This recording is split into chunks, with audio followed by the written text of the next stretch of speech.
honorable members would appreciate. It was important to send a clear, strong, and resolute message after the Pahalgam attack. Our red lines had been crossed, and we had to make it very apparent that there would be serious consequences.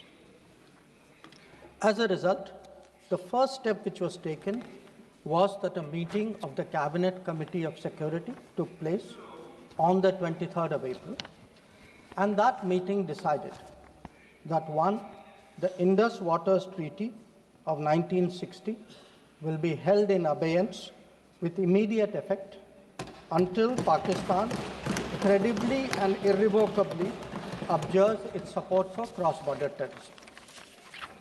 Two, the integrated checkpost Atari would be closed with immediate effect. Three, Pakistani nationals who are traveling under SARC visa exemption scheme will no longer be allowed to do that. Four, the defense, naval, and air advisors of the Pakistani High Commission would be declared persona non grata. And five, the overall strength of the High Commission would be brought down to 30 from the number of 55. It was very clear, Honorable Speaker, sir, that after this first set of steps approved by the Cabinet Committee on Security, that India's response to the Pahalgam attack will not stop there. Our task, from a diplomatic perspective, from a foreign policy approach, was to shape the global understanding of the Pahalgam attack. What we tried to do was to bring out to the international community Pakistan's long-standing use of cross-border terrorism. We highlighted the history of terrorism in Pakistan and how this particular attack was meant to target the economy of Jammu and Kashmir and to sow communal discord among the people of India. Our messages were two.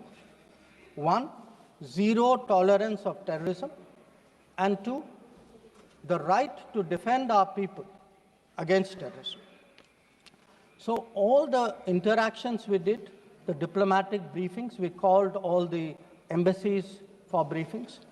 We interacted with the media. All of this was aimed at these two objectives: zero tolerance of terrorism and the right to defend ourselves, right to defend the people of India against cross-border terrorism. Now, the focus for our diplomacy was understandably the UN Security Council. And Honorable Speaker, sir, the challenge for us was that at this particular point, Pakistan is a member of the Security Council. We are not. So we had to achieve our objectives in a Security Council where Pakistan is a member. Now, our goals in the Security Council were two. One, to get an endorsement from the Security Council of the need for accountability, and two, to bring to justice those who perpetrated this attack. And I am glad to say, Speaker, sir, and I hope that this is appreciated and recognized by the House. If you look at the Security Council statement of 25 April, the members of the Security Council condemned in the strongest terms the terrorist attack. They affirmed terrorism in all its forms and manifestations constitute one of the most serious threats to international peace and security. And most important, the Council underlined the need to hold the perpetrators, organizers of terrorism. I think it is obvious to everybody what that cross-border terrorism is. So I then move on, sir, to the Central Asia. The Central Asian countries opposed providing safe haven using terrorist proxies for cross-border terrorism, for terror financing. Now, I can cite statements from the Indian Ocean Rim Association, from individual countries, range of them. President Putin, for example, has said, he wrote to our president and said this brutal crime has no justification whatsoever, and its perpetrators will face a deserved punishment. The President of Paraguay has said that he expresses solidarity and recognized India's legitimate right to self-defense. So the main point, the common thread, sir, which I would like to bring out is that number one, cross-border terrorism across the board has been recognized, all forms and manifestations, opposition to condemnation of Pahalgam terrorist attack, and the right of India to bring people to justice. Now, sir, in addition to that, I would particularly like to mention 2 or 3 other developments. One, the American designation of TRF. On the 17th of July, the Department of State designated TRF as a foreign terrorist organization and a specially designated global terrorist. Now, this comes in the wake of the extradition of Tahavur Rana, who was involved in the 26/11 attack. And when people ask today, how successful is your foreign policy? Where is your diplomacy? I want to say that Tahavur Rana, which many of you tried for so long to get, is finally here because of us. I want to say TRF was designated not because somebody out there made a remark. TRF was designated as a global terrorist organization because our diplomacy persuaded another country to do that. Now, our strong stance has resonated across the world. I was some time ago in Germany, and standing next to me, the German foreign minister said, India has every right to defend itself against terrorism, and Germany will support this fight against terrorism. Similar position has been taken by France. Similar position has been taken by the European Union. So, what I would like to highlight, sir, is that today, where Operation Sindoor is concerned, there was a reference made to IMF that, you know, why did you not stop? Why did you not stop? आपने सवाल उठाया तो जवाब भी सुनना पड़ेगा. आपने उठाया ना, आपके उपनेता ने उठाया, आपने सुनो जवाब. अब जैसे सवाल करोगे वैसे जवाब सुनने पड़ेंगे. Sir, the IMF loan which was given was approved in September 2024. It was an extended fund facility of $7 billion. Now, sir, the House should know, Pakistan is a serial borrower from the IMF. I think 16 or 17 times they have taken IMF package. Now, very interesting comparison, sir. In 2008, Pakistan got a standby arrangement of $9.70 billion. In 2013, it got another one of $5.9 billion. So the very people who are concerned today at a $7 billion package should remember a $15 billion package went through for Pakistan during that tenure. Now, reference was made, sir, to FATF. I want to say the longest period that Pakistan has been under FATF grey list has been under the tenure of the Modi government. During the Modi government, from 2018 to 2022, 1,576 days, Pakistan was in the grey list. Yes, they were in the grey list earlier also. I am not denying that. It was for a shorter period. But I again want the House to appreciate that the FATF meeting in May 2025 has kept Pakistan in the enhanced follow-up category, recognizing that the compliance of Pakistan is only partial. Now, sir, so much for Pakistan. Some members also raised issues pertaining to China. So I would like to spend a few minutes on that. So I would first like the House to appreciate, because today we are getting these lectures saying China is a great danger, China, Pakistan are together, we are warning you. So what does the Congress party really think about China? Don't go by what they say. Let us see what they did.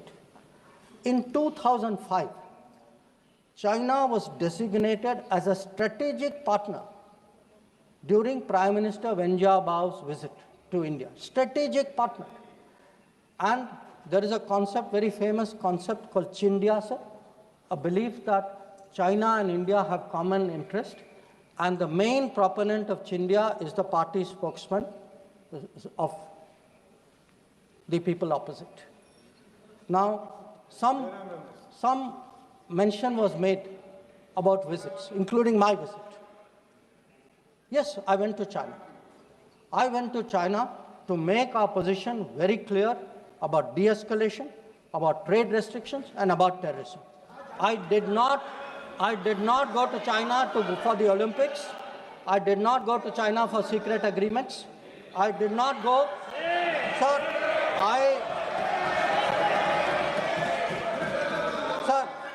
the House should know that people were watching Olympics when China was issuing stapled visas for people from Arunachal Pradesh and Jammu and Kashmir. This is the reality of China. Now,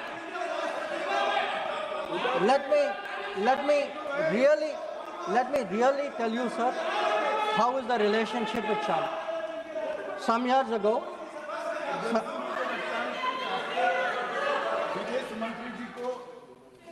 संरक्षण देना चाहिए। उनके speaker जब बोल रहे थे, हम पूरे धैर्य से सुने। मैं बताऊंगा कितनी असत्य बातें बोली गई कल, परंतु फिर भी असत्य को भी हम हलाहल समझकर पी गए। अब ये सत्य भी नहीं सुन पाते हैं। माननीय अध्यक्ष, मुझे लगता है आपको प्रोटेक्शन देना चाहिए। बैठे बैठे टोका टोकी करना सबको आता है, ऐसा नहीं है हमें नहीं आता, मगर इतने गंभीर विषय पर चर्चा जब हो रही है तो सरकार के प्रमुख विभाग के मंत्री को बोलते हुए बैठे बैठे टोकना ये विपक्ष को शोभा देता है क्या? मान्यवर, आपने बिल्कुल उनको आग्रह से कहना चाहिए, वरना हम भी हमारे मेंबर को बाद में समझा नहीं पाएंगे।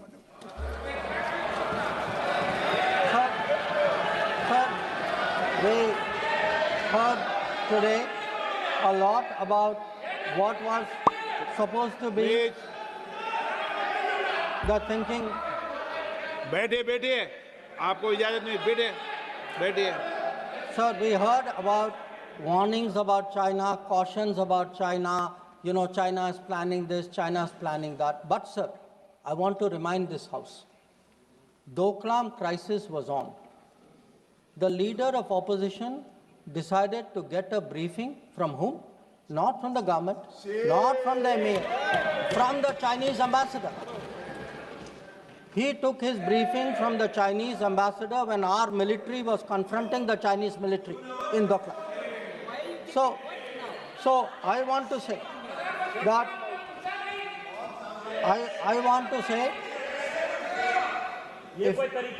and this is the political thinking. Let me, sir, give you the economic thinking.